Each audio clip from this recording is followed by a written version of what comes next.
So ಪ್ರಧಾನಮಂತ್ರಿಯಾಗಿ ದೇವೇಗೌಡರು ಹೇಗೆ ದೆಹಲಿಗೆ ಪದಾರ್ಪಣ ಮಾಡಿದ್ರು, ಆ ಸಂದರ್ಭದಲ್ಲಿ ಅವರಿಗೆ ಅಲ್ಲಿ ಸ್ವಾಗತ ಹೇಗಿತ್ತು, ಆರಂಭ ದಿನಗಳನ್ನು ಅವರು ಹೇಗೆ ತಮಗೆ ಅನುಕೂಲ ಆಗುವ ರೀತಿಯಲ್ಲಿ ಒಂದು ವ್ಯವಸ್ಥೆಯನ್ನು ಸ್ಥಾಪಿಸಿಕೊಟ್ರು.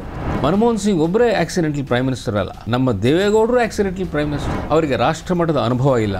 ಒಂದು ಹರಿದನ ಹಳ್ಳಿ ಅಂತ ಒಂದು ಸಣ್ಣ ಹಳ್ಳಿಯಿಂದ ಬಂದಂಥ ಈ ರೈತನ ಮಗ ದೇಶದ ಸಮಸ್ಯೆಗಳನ್ನು ಹೇಗೆ ಎದುರಿಸ್ತಾರೆ, ಅವರಿಗೆ ಒಂದು ಹೊಂದಿಕೊಳ್ತಕ್ಕಂಥ ಒಂದು ಕಂಫರ್ಟ್ ಝೋನ್ ಬೇಕಾಗಿತ್ತು. PMOದಲ್ಲಿ ಇವರು ಕೂತ್ಕೊಂಡು ಮಾತಾಡೋಷ್ಟು ಮಾಡಿದ್ರೆ ಕನ್ನಡದಲ್ಲೇ ಸಂಭಾಷಣೆಗಳು ನಡೀತಾ ಇರುತ್ತೆ. ಉಳಿದವರಿಗೆ ಬೇರೆ ಆಫೀಸರ್ಸ್ ಇರ್ತಲ್ಲ ಇದ್ದವ್ರು, ಅವ್ರಿಗೆ ಏನು ಇದು ನಡೀತಾ ಇದೆ ಗೊತ್ತಾಗಲ್ಲ. ಸೊ ಹೀಗೆ ಒಂದು ಕನ್ನಡದ ಮಾಹೋಲನ್ನು ಪ್ರೈಮ್ ಮಿನಿಸ್ಟರ್ ಆಫೀಸ್ನಲ್ಲಿ ದೇವೇಗೌಡರು ಕ್ರಿಯೇಟ್ ಮಾಡ್ತಾರೆ. ಸ್ನೇಹಿತರೆ ನಮಸ್ಕಾರ, ಹೊಸ ದಿಗಂತ ಡಿಜಿಟಲ್ ಚಾನಲ್ಗೆ ಸ್ವಾಗತ. ರಾಜ್ಯ ರಾಜಕಾರಣದ ಇತಿಹಾಸದ ಪುಟಗಳಿಂದ ರೋಚಕ ಕಥೆಗಳನ್ನು ಹೆಕ್ಕಿ ತೆಗೆದು ನಿಮ್ಮ ಮುಂದಿಡುವಂಥ ಪ್ರಯತ್ನವೇ ಈ ಫ್ಲ್ಯಾಶ್ ಬ್ಯಾಕ್ ಕಾರ್ಯಕ್ರಮ. ಈ ಸರಣಿಯಲ್ಲಿ ಅತ್ಯಂತ ರೋಚಕ ಸನ್ನಿವೇಶಗಳನ್ನು ನಿಮ್ಮ ಮುಂದೆ ಇಡ್ತಾ ಬಂದಿರುವಂಥವರು ಹಿರಿಯ ಪತ್ರಕರ್ತರಾದಂಥ ರಾಮಕೃಷ್ಣ ಉಪಾಧ್ಯಾಯ ಅವರು. ಇವತ್ತು ಸಹ ಅವರು ನಮ್ಮ ಜೊತೆ ಇದ್ದಾರೆ. ನಾನು ರಾಮಕೃಷ್ಣ ಉಪಾಧ್ಯಾಯ ಅವರಿಗೆ ಸ್ವಾಗತವನ್ನು ಬಯಸ್ತೇನೆ. ನಮಸ್ಕಾರ ಸರ್. ನಮಸ್ಕಾರ ಸರ್. ಕಳೆದ ಸಂಚಿಕೆಯವರೆಗೆ ಕರ್ನಾಟಕದ ಮಣ್ಣಿನ ಮಗ ದೇವೇಗೌಡರು ಪ್ರಧಾನಿಯಾಗಿ ಹೇಗೆ ಆಯ್ಕೆಯಾದರು ಅನ್ನುವಷ್ಟರ ಮಟ್ಟಿಗೆ ನೀವು ಮಾತಾಡಿದ್ರಿ. ಅನೇಕ ಕುತೂಹಲಕರವಾದ ಅಂಶಗಳನ್ನು ನಮ್ಮ ವೀಕ್ಷಕರ ಮುಂದೆ ಇಟ್ಟಿದ್ರಿ. ಸೊ ಪ್ರಧಾನಮಂತ್ರಿಯಾಗಿ ದೇವೇಗೌಡರು ಹೇಗೆ ದೆಹಲಿಗೆ ಪದಾರ್ಪಣ ಮಾಡಿದ್ರು, ಆ ಸಂದರ್ಭದಲ್ಲಿ ಅವರಿಗೆ ಅಲ್ಲಿ ಸ್ವಾಗತ ಹೇಗಿತ್ತು, ಆರಂಭ ದಿನಗಳನ್ನು ಅವರು ಹೇಗೆ ತಮಗೆ ಅನುಕೂಲ ಆಗುವ ರೀತಿಯಲ್ಲಿ ಒಂದು ವ್ಯವಸ್ಥೆಯನ್ನು ಸ್ಥಾಪಿಸಿಕೊಟ್ರು ಅಂತ. ಸ್ವಾಮಿಯವರೇ, ನೀವು ಆಕ್ಸಿಡೆಂಟಲ್ ಪ್ರೈಮ್ ಮಿನಿಸ್ಟರ್ ಅನ್ನುವ ಮಾತನ್ನು ಕೇಳಿದ್ದೀರಾ ಅಂತ ಅಂದ್ಕೊಂಡಿದ್ದೇನೆ. ಅದು ಡಾಕ್ಟರ್ ಮನಮೋಹನ್ ಸಿಂಗ್ ಅವರ ಜೊತೆ ಮೀಡಿಯಾ ಅಡ್ವೈಸರ್ ಆಗಿದ್ದಂಥ ಸಂಜಯ್ ಬಾರು ಅನ್ನುವ ಜರ್ನಲಿಸ್ಟ್ ಅವರು ಬರೆದಂಥ ಒಂದು ಪುಸ್ತಕದ title accidental prime minister, the making and unmaking of Manmohan Singh ಅಂತ ಪುಸ್ತಕದ ಟೈಟಲ್. ಸೊ ಈ ಪುಸ್ತಕ ಅವರು ನಿವೃತ್ತರಾದ ಮೇಲೆ ಬರೆದಂಥದ್ದು. ಆ ಪುಸ್ತಕ ಕಡೆಗೆ ಒಂದು ಸಿನಿಮಾ ಕೂಡ ಆಗುತ್ತೆ. ಸಿನಿಮಾ ಕೂಡ ಆಗಿ ಅನುಪಮ್ ಖೇರ್ ಅಂತ ಸಮರ್ಥ ನಟ ಅವರು ಮನಮೋಹನ್ ಸಿಂಗ್ ಅವರ ರೋಲ್ನಲ್ಲಿ ತುಂಬ ಚೆನ್ನಾಗಿ ಪಾತ್ರವಹಿಸಿದ್ದಾರೆ. ಸೊ ಒಬ್ಬರು ಪತ್ರಕರ್ತರಾಗಿದ್ದು ಪ್ರಧಾನಮಂತ್ರಿಗೆ ಮಾಧ್ಯಮ ಸಲಹೆಗಾರಾಗಿದ್ದವರು ಸಂಜಯ್ ಬಾರು ಒಬ್ಬರೇ ಅಲ್ಲ. ಹಿಂದೆ ನಾವು ನೋಡಿದ್ದೇವೆ, ಇಂದಿರಾ ಗಾಂಧಿಯವ್ರ ಜೊತೆ HY ಶಾರದಾ ಪ್ರಸಾದ್ ಇದ್ದರು. ಮತ್ತು ಜವಾಹರ್ಲಾಲ್ ನೆಹರು ಜೊತೆ ಕೂಡ ನ್ಯಾಷನಲ್ ಹೆರಾಲ್ಡ್ ಪತ್ರಿಕೆಯ ಪ್ರಧಾನ ಸಂಪಾದಕರಾಗಿದ್ದಂಥ ಚಲಪತಿ ರಾವ್ ಅವರು ಫಾರ್ಮಲಿ ಅವರು ಮೀಡಿಯಾ ಅಡ್ವೈಸರ್ ಆಗಿರಲಿಲ್ಲ, ಆದರೆ ಅವರ ಸಲಹೆಗಳನ್ನು ಆಗಾಗ ನೆಹರು ಅವರು ಕೊಂಡ್ಕೋತಾ ಇದ್ದರು. ಆದರೆ ಶಾರದಾ ಪ್ರಸಾದ್ ಅವರಾಗಲಿ ಚಲಪತಿ ರಾವ್ ಅವರಾಗಲಿ ತಮ್ಮ ಪ್ರಧಾನಮಂತ್ರಿ ಜೊತೆಗೆ ಒಡನಾಟದ ಬಗ್ಗೆ ಏನು ಬರೆದಿರಲಿಲ್ಲ. ಅದನ್ನು ಸಂಜಯ್ ಬಾರು ಅವರು ಭಾಳ ಸುಂದರವಾಗಿ ತಮ್ಮ ಪುಸ್ತಕದಲ್ಲಿ ಬರೆದಿದ್ದಾರೆ. ಇಂಥ ಪುಸ್ತಕಗಳು ಬರಬೇಕು, ಯಾಕಂದರೆ ಆಡಳಿತ ಹೇಗೆ ನಡೆಯುತ್ತೆ, ಅದರಲ್ಲಿ ಒಳಸುಳಿಗಳು ಹೇಗಿರುತ್ತೆ ಅನ್ನೋ ವಿಚಾರಗಳನ್ನು ಜನಗಳಿಗೆ ತಿಳ್ಕೊಳ್ಳೋದಕ್ಕೆ ಒಂದು ಅವಕಾಶ ಆಗುತ್ತೆ. ಹಾಗೆ ನೋಡಿದ್ರೆ ಮನಮೋಹನ್ ಸಿಂಗ್ ಒಬ್ಬರೇ ಆಕ್ಸಿಡೆಂಟಲ್ ಪ್ರೈಮ್ ಮಿನಿಸ್ಟರ್ ಅಲ್ಲ, ನಮ್ಮ ದೇವೇಗೌಡರು ಆಕ್ಸಿಡೆಂಟಲ್ ಪ್ರೈಮ್ ಮಿನಿಸ್ಟರ್. ಅವರ ಜೊತೆಗೆ ಇನ್ನು ಆಯ್ಕೆ ಗುಜರಾಲ್ ಆಗಿರ್ಬೋದು, ಚಂದ್ರಶೇಖರ್ ಆಗಿರ್ಬೋದು, ಅಥವಾ VP ಸಿಂಗ್ ಆಗಿರ್ಬೋದು, ಯಾಕೆ ಈವನ್ ನರಸಿಂಹರಾವ್ ಕೂಡ ಆಕ್ಸಿಡೆಂಟಲ್ ಪ್ರೈಮ್ ಮಿನಿಸ್ಟರ್. ಬಿಕಾಸ್ ಅವರೆಲ್ಲ ಗಂಟು ಮೂಟೆ ಕಟ್ಕೊಂಡು ಹೈದರಾಬಾದಿಗೆ ಹೊರಟಿದ್ರು. ರಾಜೀವ್ ಗಾಂಧಿ ಅಸಾಸಿನೇಷನ್ ಆಗಿಲ್ಲದೆ ಇದ್ದರೆ ಅವ್ರು ಬಹುಶಃ ಪ್ರಧಾನಮಂತ್ರಿ ಆಗ್ತಾನೇ ಇರಲಿಲ್ಲ. ಸೊ ಹೀಗೆ there is a list of accidental prime ministers. ಅದರಲ್ಲಿ ನಮ್ಮ ದೇವೇಗೌಡರು ಒಬ್ಬರು. ಅವರು 1994 ಮುಖ್ಯಮಂತ್ರಿ ಆಗಿದ್ದವರು 96 ಪ್ರಧಾನಮಂತ್ರಿ ಸ್ಥಾನಕ್ಕೆ ಹೋದರು. ಸೊ ಆ ಸ್ಥಾನಕ್ಕೆ ಹೆಂಗೆ ಹೋದರು ಅಂತ ಹೇಳಿದ್ರೆ, ನಾವೆಲ್ಲ ಇದ್ರ ಬಗ್ಗೆ ನಾನು ಸಾಕಷ್ಟು ಸುದೀರ್ಘವಾಗಿ ಹೇಳಿದ್ದೇನೆ. ಹೇಗೆ ಒಂದು ಸ್ಪ್ಲಿಟ್ ವರ್ಡಿಕ್ಟ್ ಬಂದಿತ್ತು.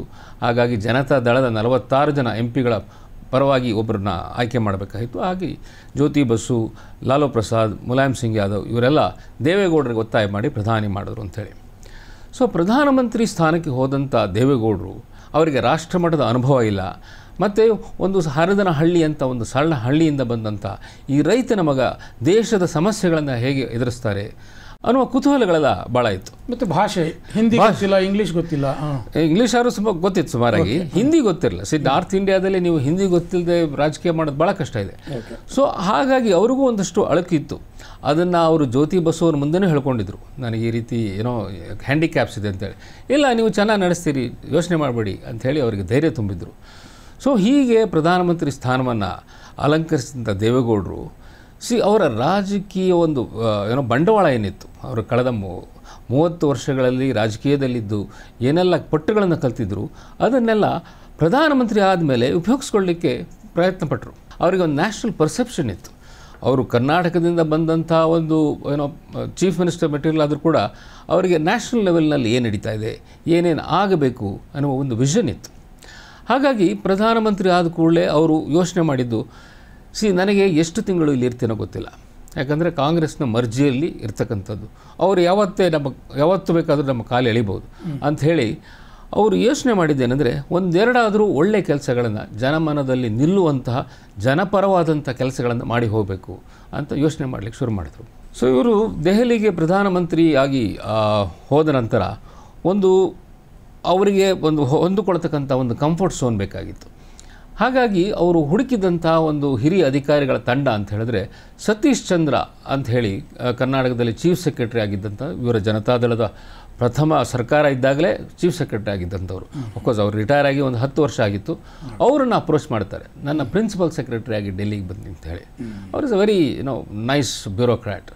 ಸೊ ಅವರ ಜೊತೆಗೆ ಮೀನಾಕ್ಷಿ ಸುಂದರಂ ಅಂತ ಹೇಳಿ ಅವರು ಕೂಡ ಇವರು ಮುಖ್ಯಮಂತ್ರಿ ಆಗಿದ್ದಾಗ ಕೆಲಸ ಮಾಡಿದ್ದವರು, ಅವರು ದೆಹಲಿಯಲ್ಲಿರ್ತಾರೆ, ಅವರನ್ನು ಕೂಡ ಕರೆಸ್ಕೊತಾರೆ.